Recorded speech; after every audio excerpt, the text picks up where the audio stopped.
He thought he lost them forever, until a little girl with his eyes cried outside a school, and everything unraveled. Blake Walker didn't believe in fate. He believed in numbers, in data, in systems and strategies. The world of billion-dollar decisions left no room for randomness, and certainly none for emotions. His schedule was his shield, his armor. Every minute of every day was accounted for. So when his driver took a wrong turn and dropped him 2 blocks from his meeting, Blake was irritated, but not alarmed. He tightened his tie, glanced at his watch, and decided to walk. It was a quiet street lined with trees and old buildings, unremarkable, forgettable. But what he saw next would change everything. He heard a soft, broken sound, almost like a bird whimpering. Curious despite himself, he turned his head and saw her. A little girl, barely 5 years old, sat alone on the curb outside a school gate. She was wearing a white cotton dress and tiny shoes scuffed from use. Her dark hair was braided neatly, and on her back hung a small red backpack that looked far too heavy for her. She held a crumpled tissue in one hand and rubbed her eyes with the other. Her cheeks were flushed, and her lips trembled with every quiet sob she tried to suppress. For a moment, Blake hesitated. He had meetings to attend, deadlines to chase, a life built on efficiency and distance. He had no business interfering. But something about her stopped him. Maybe it was how small she looked against the giant school building, or maybe it was the way she tried so hard not to cry. He approached slowly, aware of how imposing he must seem in his tailored suit and polished shoes. He knelt down beside her, softening his voice. "Hey, are you okay? Did something happen?" The girl startled a little but didn't back away. She sniffled and looked up at him with wide blue eyes, eyes that struck something deep in his memory, though he couldn't place it. She clutched her backpack tighter and said in a trembling voice, "My mom didn't come. She always comes. But today, she didn't." Blake felt something shift inside him. "Do you know your address?" he asked gently. She shook her head. "I forget. It's not far, I think. But I don't know the way." He sat on the curb beside her, loosening his tie without thinking. "That's okay. We'll figure it out. What's your name?" She wiped her nose with the sleeve of her dress and whispered, "Lily. Lily Moore." The name hit him like a punch to the chest. Moore. Julia Moore. It was impossible. No, unbelievable. Yet here she was, this small, scared child with dark hair and piercing blue eyes, saying the name that he hadn't heard aloud in 5 years. A name he'd once loved. A name he had tried to forget. He forced his voice to stay steady. "And your mom, her name's Julia?" Lily nodded and looked at him with pure innocence, unguarded and trusting. "Do you know her?" Blake's mouth went dry. He didn't know what to say. Didn't know how to process what his mind was screaming at him. Julia had disappeared from his life without a word all those years ago. He'd searched for her briefly, then bitterly given up. He never knew why she left or where she went. He never knew she had a daughter. A daughter who might be his. He looked back at the child, his hands suddenly cold. "Yes," he said quietly. "I think I do." Blake stood there for a moment, utterly still, his mind reeling with thoughts that had no shape. Everything inside him, his instincts, his training, the disciplined layers he had spent a lifetime building, cracked just a little. He looked at Lily again. Her tiny frame, the streaks of dried tears on her face, her trembling fingers wrapped around the strap of her backpack. She wasn't just any child. She could be his. The weight of that possibility fell on him like a stone dropped into still water, sending ripple after ripple through everything he thought he understood about his life. He cleared his throat and forced himself to smile, though it felt like his face didn't quite know how. "Lily, would it be okay if I walk with you? Maybe we can find your house together." She hesitated, but then she nodded. "Okay. But what if my mom comes and I'm not here?" "I'll leave a message with the school, just in case," he said gently. "And we won't go far.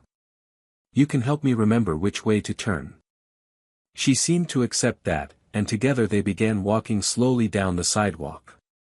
She didn't talk much at first, just looked around anxiously, occasionally pointing to something familiar.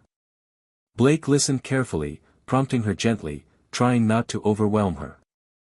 With each passing step, the knot in his stomach tightened. He kept thinking about Julia. About the way she'd left without explanation, without warning, disappearing like a ghost. He had convinced himself it was because of something he'd done, or hadn't done. At the time, he was too absorbed in building his company, too ambitious, too emotionally unavailable. She had deserved more. He just never realized how much more until now. After nearly 20 minutes of wandering through residential streets, Lily stopped in front of a small one-story house with peeling paint and a rusted gate. "This is it," she said. "That's our door." Blake scanned the modest house. It was quiet. No sign of movement inside. The curtains were closed, and the front steps were empty. He rang the doorbell. Nothing. He knocked, waited, then knocked again. Still nothing. A flicker of unease rose in his chest. "Does your mom have a phone?" he asked. Lily nodded. "But she said it broke yesterday. She was going to fix it after work." Blake crouched beside her. "Do you know if a neighbor has a spare key?" She shook her head. His instincts screamed that something was wrong. He hesitated for only a second before pulling out his phone and dialing emergency services. While he explained the situation to the dispatcher, Lily sat down on the steps and rested her chin on her knees. She looked so small, so uncertain. Paramedics arrived within minutes, followed by a police officer. They knocked, then forced the door open. Blake stood frozen at the threshold, heart pounding. The living room was neat but sparse, minimal furniture, toys tucked into a corner, dishes in the sink. And then, through the hallway, they found her. Julia lay on the bedroom floor, pale and unconscious, barely breathing. Time collapsed around him. He rushed forward instinctively, his voice hoarse as he called her name. The paramedics gently pulled him back as they began their work. Oxygen. IVs. Fast, controlled movements. Blake couldn't tear his eyes away. He hadn't seen her in 5 years, and now here she was, fragile and silent, like a fading memory come back to life. "She's alive," one paramedic confirmed. "But she's dehydrated, possibly febrile. We're taking her in." Blake turned to Lily, who stood in the doorway, clutching the frame with both hands. "Is Mommy okay?" she whispered. He walked over, knelt beside her, and placed his hand gently on her back. "They're going to help her. She's going to get better." The police officer asked who he was, and Blake hesitated for just a breath before answering, I'm a family friend." It wasn't a lie. It also wasn't the full truth. They let him ride in the ambulance. Lily sat beside him, her small hand wrapped around 2 of his fingers. She didn't cry. She didn't ask many questions.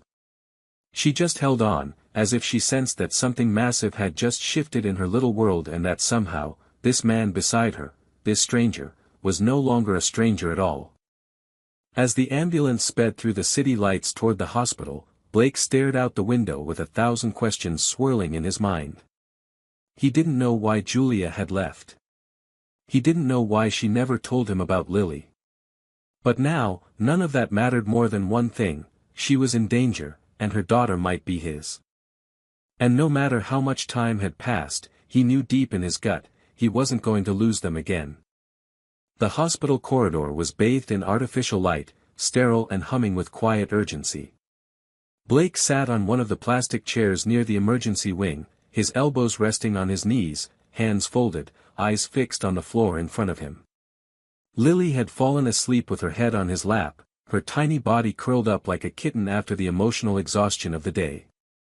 He didn't dare move.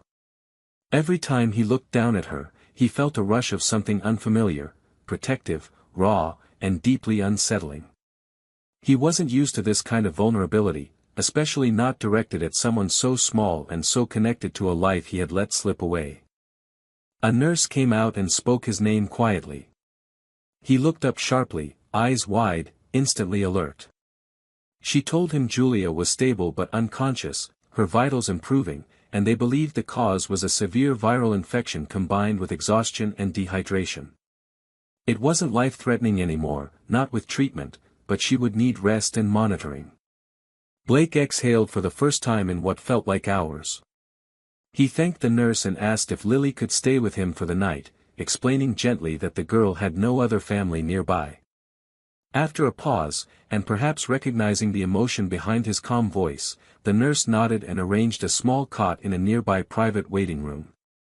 Later that night, when Lily was tucked under a thin hospital blanket and finally resting, Blake stepped out into the hallway and leaned against the wall. His reflection in the glass across from him was worn and unfamiliar. The controlled, polished man he had spent years building was starting to unravel. He couldn't stop thinking about Julia, how she had survived alone, how she had kept this secret, how close she had come to dying without ever letting him know he had a daughter. He called his assistant and cancelled his next 2 days of meetings, something he had never done before. His assistant stammered in surprise, but Blake didn't offer an explanation. For once, he didn't care how it would look to shareholders or partners. All that mattered now was the woman unconscious in the hospital room down the hall, and the little girl who might be his child. The next morning, he requested a private meeting with the doctor and asked if they could run a paternity test. He didn't want to put Lily through anything invasive or frightening, but he needed answers. He needed confirmation. The doctor agreed and arranged for a simple cheek swab that Blake gently explained to Lily as a silly cotton test. She accepted it without fear, though she asked if her mom would be okay again. He promised she would. The wait for the results was excruciating. In the meantime, Blake sat by Julia's bedside every moment Lily was asleep. He couldn't bring himself to talk to her just yet, not with her eyes closed and her face pale under the soft hum of the monitors. But he watched her. He remembered her laugh. He remembered how stubborn she could be when she believed in something, how her hands used to trace invisible shapes in the air when she spoke about dreams and ideas that didn't yet exist. He remembered how she used to make tea late at night and drink it while barefoot, leaning against the window in his old apartment. Now she looked so fragile. But she was alive. And if fate had brought Lily to him like this, then maybe, just maybe, it wasn't too late to make something right. 2 days later, the doctor handed him the envelope in silence. Blake walked down the hallway with it, his heart hammering so hard he could barely breathe. He sat down, opened it slowly, and scanned the paper until he found the words that made everything go still. Paternity confirmed, 99.99%. He read it twice, then folded it carefully, placing it in his jacket pocket as if it were made of glass. He sat there for a long time, not moving, not even thinking. Just feeling. He was a father. Of a daughter who didn't know yet that her whole life had changed. Of a child who had spent 5 years believing her father was dead. And now he had to figure out how to tell her the truth, not in a way that would shatter her world, but in a way that would start rebuilding something new. He didn't have a plan for that. But he knew this much, he wasn't going anywhere. Not this time. It was nearly evening when Julia finally opened her eyes.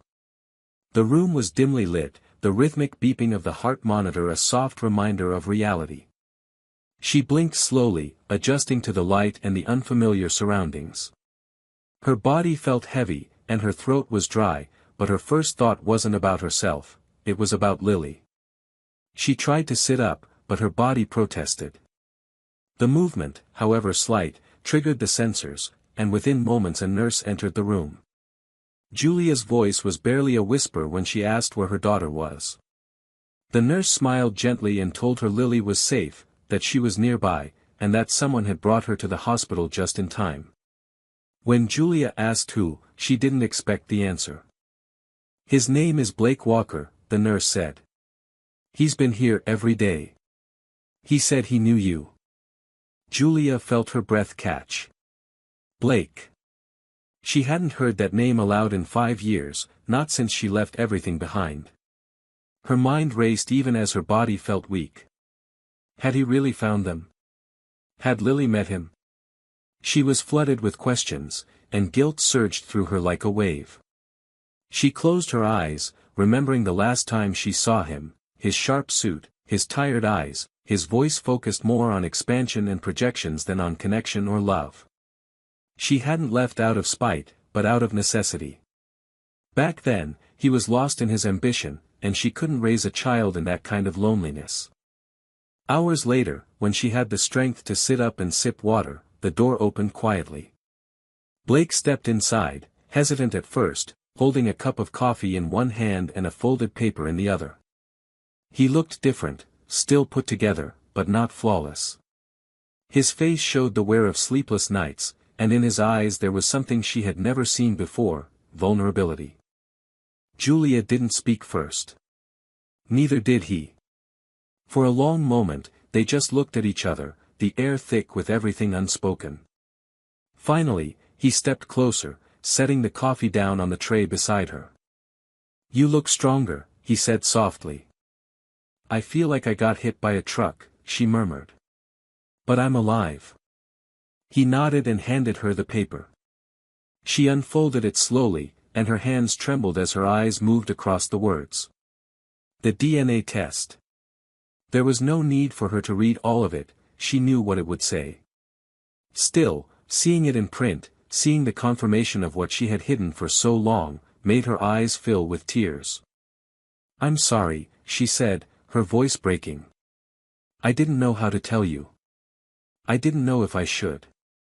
Blake pulled a chair closer to her bedside and sat down. "You should have," he said, not with anger, but with quiet pain. "But I'm not here to punish you. I just needed to know. And now I do. I didn't want her to grow up being part of a world that would forget her. You were so far away, Blake, emotionally. You weren't ready for her. And I was scared. I was scared she would just be another thing on your calendar." He lowered his head and rubbed the back of his neck. "I probably would have been. Back then. I was a machine. Everything had to fit into some plan. But when I saw her crying outside that school, I didn't think about meetings or the market. I just saw a little girl who needed someone." Julia studied his face and realized how much he had changed. He wasn't perfect. He still looked exhausted, like he carried too much inside. But he was here. And that mattered more than anything. "She doesn't know," Julia whispered. "She thinks you died." Blake's jaw tensed, and his eyes glistened. "I know. She told me. And I didn't correct her. I didn't want to confuse her. I thought, maybe when you were ready, we could tell her together." Julia nodded slowly.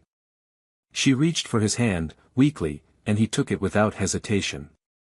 It was the first time they had touched in years, but it felt as natural as if no time had passed at all. Neither of them spoke for a while. They didn't need to. In that quiet room, with monitors beeping softly in the background, something old broke apart and something new quietly formed. They had been broken, yes. But they were not beyond repair. Lily sat on the edge of the hospital bed, her legs swinging slightly above the floor, a picture book open in her lap that she wasn't really reading. The lights were softer now, the air no longer tense with fear but thick with questions neither of them had asked yet. Julia watched her daughter from the chair nearby, still weak but stable. Every time she looked at Lily, she felt both overwhelming love and aching guilt. It had been 5 years of holding a secret she could barely carry, 5 years of looking into her daughter's eyes and telling her a version of the truth that was easier to live with than reality. She had always thought she was protecting Lily, but now she wasn't so sure. Especially not after Blake had walked back into their lives and looked at Lily as if she were his entire world. Blake arrived quietly, holding a small bag of snacks and coloring books. He knocked lightly on the frame before entering, giving Julia a look that asked permission. She nodded. Lily looked up and smiled, already comfortable with him in a way that confused and amazed Julia. He sat down beside her, placing the bag on the bed, and Lily immediately rummaged through it, choosing a glittery purple pencil and a notebook. She didn't say much, but she didn't need to. Her comfort around Blake was growing every day. There was no resistance, no distrust, just a quiet curiosity and instinctive ease that couldn't be taught. Julia leaned her head back and closed her eyes briefly. Blake turned to her, his voice low. We should tell her soon. Not just who I am. The truth. All of it. I know, she said, still not opening her eyes. But how do you tell a 5-year-old that the man she thought was gone forever is sitting next to her drawing unicorns? He didn't have an answer. Neither of them did. That night, after Julia had fallen asleep again, Blake stayed with Lily in the hospital room. He read to her, laughed with her, and helped her build a makeshift fort out of spare blankets and chairs. It wasn't anything extravagant, just the kind of thing kids remember when they feel safe. As he tucked her in, Lily looked at him and said, "You're not like the dads in my stories. They're always wearing superhero suits or flying. But you're here every day. Even when it's boring. That's better." Blake felt something shift in his chest. It was one of those comments that sounded innocent, but meant everything. It was then he knew he couldn't wait much longer. She deserved the truth, and if it came from him, he had to say it with care. He didn't want to be just a name or a sudden presence. He wanted to be her father in every real way. The next morning, Julia sat Lily down beside her on the bed. She looked nervous but calm, her hands gently smoothing her daughter's hair as she began to speak. "Sweetheart," she said carefully, "do you remember how I used to tell you that your daddy couldn't be with us?" Lily nodded, a little frown appearing on her face. "Because he went to the sky." Julia blinked, swallowed hard, and glanced at Blake, who sat quietly a few steps away. "That wasn't true," she said slowly. "I told you that because I didn't know how to explain something really grown up and complicated. But the truth is, he's right here." Lily turned to Blake, her eyes wide and confused. "You're my daddy." He nodded, emotions tightening in his throat. "Yes. I am." For a long moment, Lily just stared at him. Then she looked back at her mom, trying to connect the dots in her mind. "But, why didn't he come before?" Blake got up and walked over, kneeling so he was eye level with her. "Because I didn't know about you," he said gently. "I didn't know I had the most amazing little girl in the world. But now I do. And I want to be here. Every day. If you let me." She didn't answer right away. She simply leaned forward, wrapped her small arms around his neck, and held on. Not tightly. Not dramatically. Just honestly. That was all the answer he needed. The weeks that followed moved with a strange rhythm, somewhere between recovery and rediscovery. Julia was discharged from the hospital with strict instructions to rest, and Blake insisted on helping with everything, refusing to let her return to the small, worn-down house alone. He arranged for a rental apartment in a quiet, well-kept neighborhood, furnished it himself with care and subtlety, not making it extravagant but making sure it felt warm and safe. Julia protested at first, out of pride and uncertainty, but when she saw Lily's face light up as she explored the little bedroom filled with books and cozy blankets, she softened. It wasn't about luxury. It was about starting again. Lily adapted quickly, as children often do, though every now and then she'd stop in the middle of coloring or brushing her teeth to ask a quiet question like, "Are you still going to be here tomorrow?" or "Did you miss me before you knew me?" Blake never lied. He answered every question with truth wrapped in love, never giving her more than she could hold, but never hiding from her either. He spent hours learning what she liked, what made her laugh, what frightened her. They built pillow forts and made pancakes that turned out lopsided. He picked her up from school and sat in miniature chairs during parent meetings. He read bedtime stories he didn't understand and let her draw rainbows on his expensive work folders without flinching. Julia watched it all unfold from the sidelines at first, still unsure if this was something real or just a momentary burst of guilt and obligation. But Blake didn't falter. If anything, he became softer, more human, the farther he stepped away from the towering empire he'd spent his life building. He answered calls less often, turned down meetings more frequently, and even skipped a major tech summit to take Lily to her first ballet recital. The man who once thought love was a weakness now let it guide every step. Still, there were moments of tension. Julia had built her life alone for 5 years, and now there was another adult making decisions. They argued once, quietly but sharply, about Lily's bedtime routine. Another time about whether she should go to private school or stay where her friends were. Each disagreement came from a place of care, and eventually they learned to listen, not just to speak. Blake wasn't trying to take over, he just wanted to be part of the whole, even if it meant unlearning how he'd always done things. One night, after Lily had gone to bed and the apartment was wrapped in quiet, Blake found Julia on the small balcony, wrapped in a blanket, staring at the dark skyline. He brought her tea without saying a word and sat down beside her. For a long time, they didn't speak. The city stretched out below them, and the stars blinked in the sky above. "I thought I was protecting her," Julia finally said, her voice low and even. "From you. From the life you were building." It looked like a world with no space for mistakes. No space for children. Blake rested his elbows on his knees and looked down. "It was. Back then. She used to ask me why other kids had dads and she didn't," Julia whispered. "I'd tell her all families are different. But I never believed it when I said it." He reached over and gently touched her hand. "You did the best you could. And now, I want to do the same. I don't want to make up for lost time. I want to be present for every moment ahead." Julia turned to him, eyes searching his. "And what about us?" He held her gaze. "One step at a time. I'm not asking to go back. I'm asking to move forward, whatever that means, for you, for her, for us." For the first time in a long time, she didn't feel like she had to carry everything alone.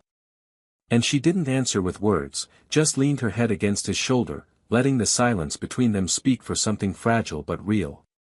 Something beginning again. As spring settled over the city, something shifted quietly within the lives of all three of them. The apartment, once just a temporary space for healing, began to feel more like a home. There were drawings taped to the refrigerator, mismatched socks in the laundry basket, and stacks of children's books beside Blake's laptop on the kitchen table. He had begun working from home more often, attending only the most critical meetings in person and spending the rest of his hours surrounded by soft footsteps, giggles from the hallway, and Julia's occasional teasing remarks from the kitchen as she tried to recreate old recipes she used to make when they were together. Lily thrived. She had always been a bright, imaginative child, but now her eyes sparkled more often, her laughter rang louder, and she carried herself with a growing confidence that hadn't been there before. She told everyone at school that her daddy made the best pancakes and could carry her with one arm. Sometimes she'd bring home crafts and insist that Blake hang them in his office, which he always did without hesitation. It wasn't just play or performance, he meant every part of it. He was building something solid, day by day, moment by moment. Julia watched the change in both of them with a strange mix of joy and caution. She had learned not to trust peace too easily. For years, she had braced herself for disappointment, for absence, for people walking away. It was how she had survived. But the man who now read bedtime stories beside her daughter's bed didn't seem like someone preparing to vanish. He was different, not because he'd become softer, but because he had become more present. He listened more, spoke less, and showed up even when it wasn't convenient. One evening, as Lily slept soundly in her room, Blake and Julia sat across from each other on the living room floor, sorting through an old box of photographs she had kept hidden away.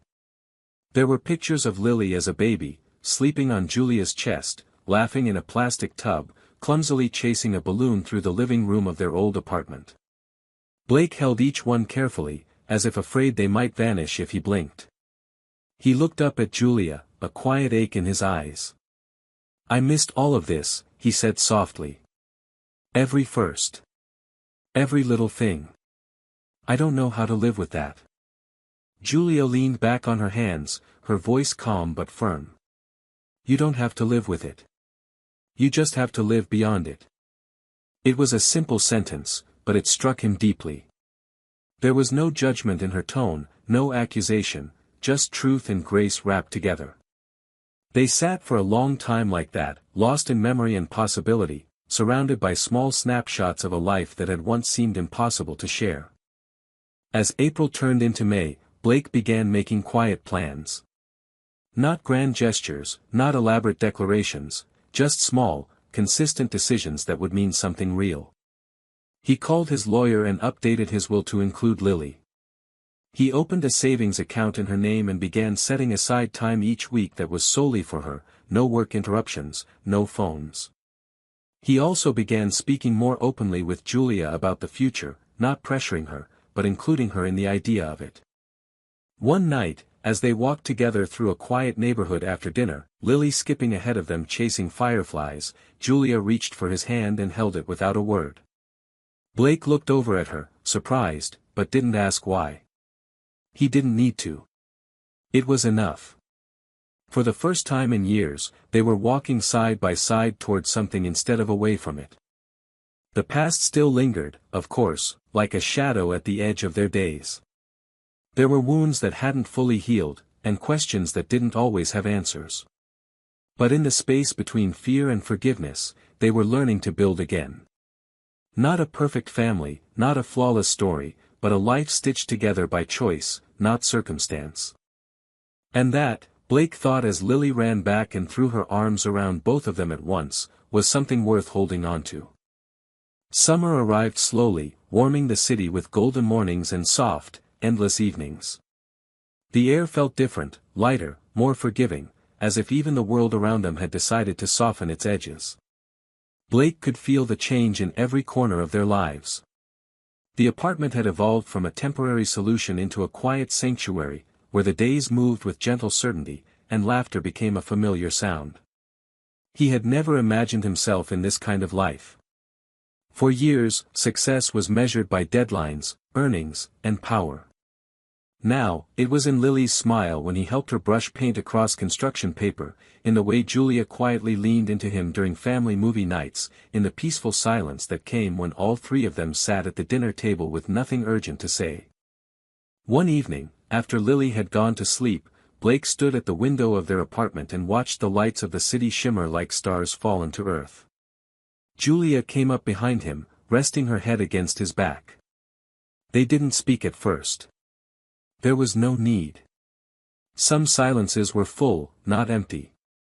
He turned eventually and reached into his jacket pocket, pulling out something small and carefully folded. When he opened his hand, she saw it, a paper crane. Not perfectly shaped, a little uneven, as if folded by someone with large hands and very little practice. Julia laughed softly, remembering the time she used to make them for him when he was buried in stress and pressure. A silent wish for calm. He had never believed in such things back then. But now, he looked at her with eyes that were no longer guarded and said, "I made this after Lily's first school play. I don't know what I'm doing half the time, but I know I want to keep doing it, with both of you." It wasn't a proposal, not exactly. It was a confession, a promise, a new beginning. Julia didn't answer with words. She simply took the crane, turned it gently in her fingers, and placed it on the windowsill beside the one she had made years ago and secretly carried with her across every move, every hard year. Weeks passed, and with them came a rhythm that felt less fragile and more like something permanent. Blake began involving Lily in the smaller rituals of his life, teaching her to make pancakes the way she liked, letting her pick out his ties before meetings, sometimes even letting her sit quietly in his office as he worked, her little legs swinging from a chair too big for her. She'd sit with headphones on, coloring or building puzzles, every now and then glancing up at him with a look that made everything he once thought important fall away. One Saturday morning, they packed up their things and visited the small beach Julia used to talk about when they were young and foolish and had nothing but dreams. It was the first time the three of them had taken a trip together. Lily ran through the sand barefoot, shrieking with delight, and Blake chased her until they both collapsed into laughter. Julia watched them from a blanket nearby, her heart full and aching at the same time. That night, they sat around a fire pit behind a rented cottage, wrapped in blankets, sipping warm cider. Lily fell asleep between them, her head on Blake's shoulder, one of her hands loosely holding Julia's. Blake looked at Julia, the firelight dancing across her face, and said, "This is it for me. I don't need anything else. Not more money, not more titles. I just want more days like this." Julia smiled, tired but peaceful. "Then stop chasing everything else. You've already found what you were running from." The next few months only deepened what they had begun. They moved into a small house outside the city, with a garden Julia tended on weekends and a room Lily filled with drawings and plush animals. Blake stepped back from his corporate role, surprising the board and the world, and chose instead to invest in community projects, especially those supporting single parents. He didn't do it for reputation. He did it because he understood now what it meant to feel alone, and what it meant to be found again. One night, Julia found him sitting in Lily's room long after she'd fallen asleep. He was holding an old photo, one of Lily as a baby, and staring at it with an expression she couldn't quite place. She sat beside him and took his hand. "I missed her first steps," he whispered. Julia nodded. "Yes. But you'll be there for everything after." He turned to her, emotion raw in his eyes. "Do you really believe we can be a family after everything?" She answered without hesitation. "We already are." And they were. Not perfect. Not without shadows. But real. Forged in pain, found again through chance, and rebuilt with intention. In a world full of broken things, they had managed to make something whole. And that, more than any title or fortune, was Blake Walker's greatest success. This story's ending is a quiet triumph, one that doesn't rely on grand twists or perfect redemption, but on something deeper, earned forgiveness, emotional courage, and the slow rebuilding of trust. What makes the finale so satisfying isn't just that the family reunites, but that they grow into something new, flawed, but real. Blake doesn't erase the past, he chooses to rise above it. Julia doesn't forget her pain, she chooses to believe in a future. And Lily, innocent and wise in her own way, becomes the thread that binds them. In a world where so many stories end in distance and missed chances, this one dares to believe in second chances, not as miracles, but as choices. And that, I think, is what gives the ending its emotional weight. It's not perfect. It's better than that, it's human.